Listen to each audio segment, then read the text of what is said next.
Oh, jeez. Happy Saturday morning, guys. Hello, everyone. We're back sitting down with you. We haven't done this since we've been in Mexico. It's just been vlog after vlog. Yeah. But we thought we'd shake up the pattern a little bit. There's just been so much drama, craziness, fun, and friends, and like insane situations that like every day has deserved a vlog. Today didn't deserve a vlog though. No. Because we've been sharing channels with Eamon and Bec so much, this chat is for everyone, obviously.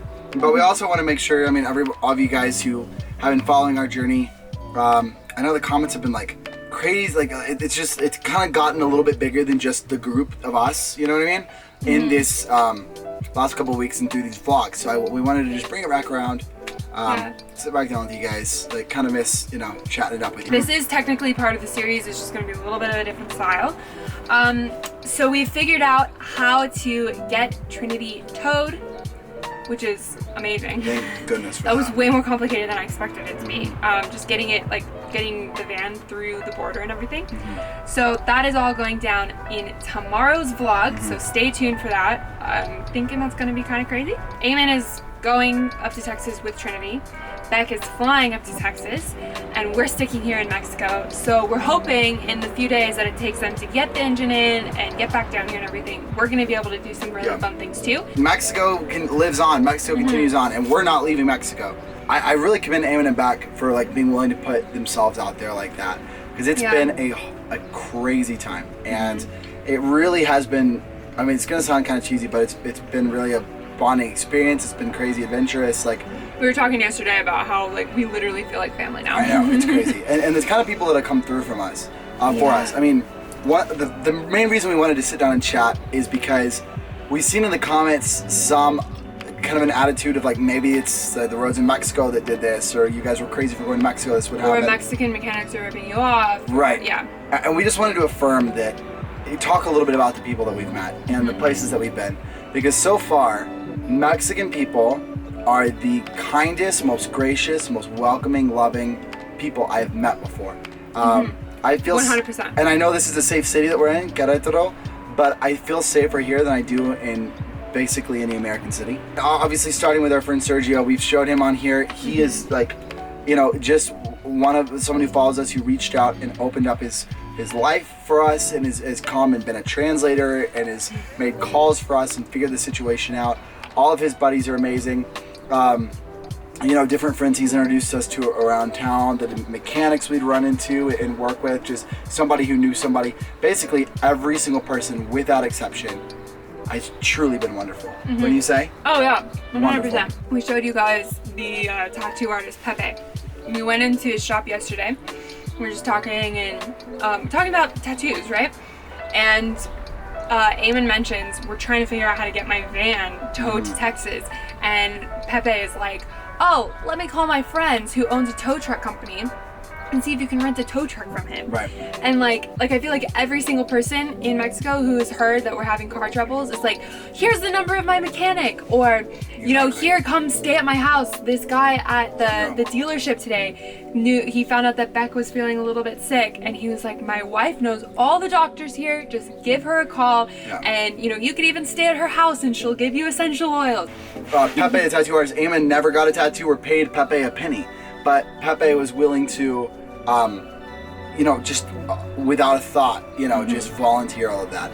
So the people have been unreal, and obviously there are things to be aware of in Mexico, right? Any Mexican person we talk to is like, of course, you know, you gotta be smart, and like if you go looking for narcos, you know, you'll find them, right? But this whole idea that like Mexico is run by just narcos, that the Mexican culture and communities are run by narcos, and like that's the thing. I mean, obviously we've only seen we've seen a decent little amount of Central Mexico, I think, a few good towns and gone to some places, met a few people, but obviously we haven't seen extensive Mexico. And I understand there are parts where that kind of behavior is worse. But so far, cops have been polite and nice. People at the stops have been polite and nice. I mean, the people that tell you to be afraid of have been polite and nice. the people are just incredibly welcoming. So I think that there is so much fear mongering that goes on with Mexico. We don't want to be pegged as naive for this. I mean, I know that we're still aware, and of course we ran into some trouble, but that car trouble would happen regardless. It had nothing to do with hitting a bump in Mexico. It had nothing to do with being in Mexico, with Mexican diesel or any of that. It was the age of the engine, and it would have happened anyway. So I really just encourage everyone who has fear associated with Mexico. I mean, I understand why, right? Because in the States, the news just loves to run stories about 2 surfers disappeared in Mexico, or this happened in Mexico, or whatever, right? And of course there are problems here, but just like anywhere, there's 120 million people here, if I'm remembering correctly. It is an unbelievably diverse country. It has so many cultures, so many different peoples, so much to see. I would have never imagined how much there was to see. I know. I feel like we need to stay here for a couple of years just getting to know it. And in the States, you think of it as, not everyone, but I think what's portrayed on the news a lot of times is kind of like this, almost like apocalyptic place where like there's just narcos with machine guns on the back of Jeeps that are just mowing people down, right? Like that's the fear-mongering, horrible perception. Whereas that's like, it is just so beautiful, diverse, culturally rich, just a wonderful, wonderful, wonderful place. And we don't want the fact that Eamon and Bec ran into engine trouble, and they don't want it either. None of us want that to be misperceived as Mexico's fault or a reason not to come to Mexico. Living your life is going to come with risks, no matter what. It doesn't matter if you are in the safest community in California. You're probably going to run into some dangerous situation sometime. That just happens. And so I think that's like something we love to live by, is like, obviously be smart, never be naive. Like we did, especially you did so much research before coming here, understood how to deal with cops, and read what people had said who had been here before. And I think we always want to live our life that way, of not taking like crazy uninformed risks. But at the same time, how are you going to live life unless you go out and you just live life and take some risks and do things that you're not completely 100% sure about.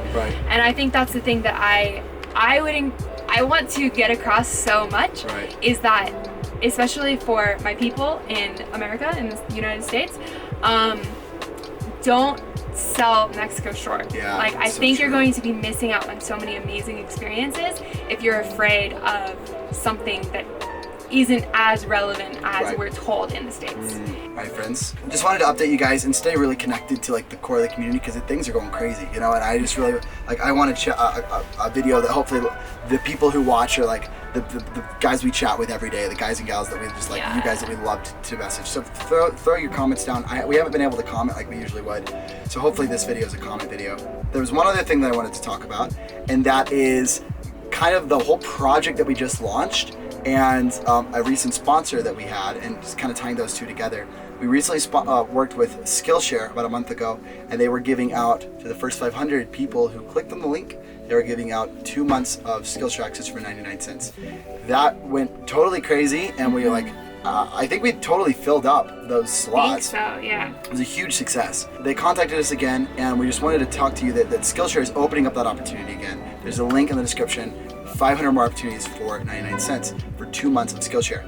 The reason I wanted we wanted to present this to you guys is we get asked a lot just about like making money on the road, and I think this particular project we just did is like a perfect example of why we're huge fans of Skillshare, and like we can recommend it with totally clear conscience, and excited to give you guys a good opportunity. This recent project we did, we just had an idea late at night, or she had it in the morning, but basically just had an idea like, how can we do something fun with the community to raise a little bit of money to help our friends out a little bit, and do it in a really fun way. And I just fortunately literally Aubrey just sat down for 4 hours and cooked up this incredible project where she has these ridiculous graphic design skills. All of a sudden we have amazing merch. She has the skills to just build a landing page just like that and plug it in with Shopify, and just like that, using just some basic graphic design and web development skills, just a little bit, is able to pull together this project that is going to pay for an extremely expensive repair, keep Vanlife on the road, and hopefully get tons of fun merch out into the world. In both of our opinions, and correct me if you disagree with this, but I genuinely think if you want to live viably on the road and you want to build these kind of hard skills that give you the opportunities to launch projects like this, Skillshare is an incredible way to do it, because of the quality of their classes and the applicability of those subjects. So anyway, thank you to Skillshare for sponsoring us. Gives us the opportunity to stay rocking out here and making more and more videos. And it also opens up a really cool opportunity for you guys to pick up some new needed skills. So go click on their link in the description box.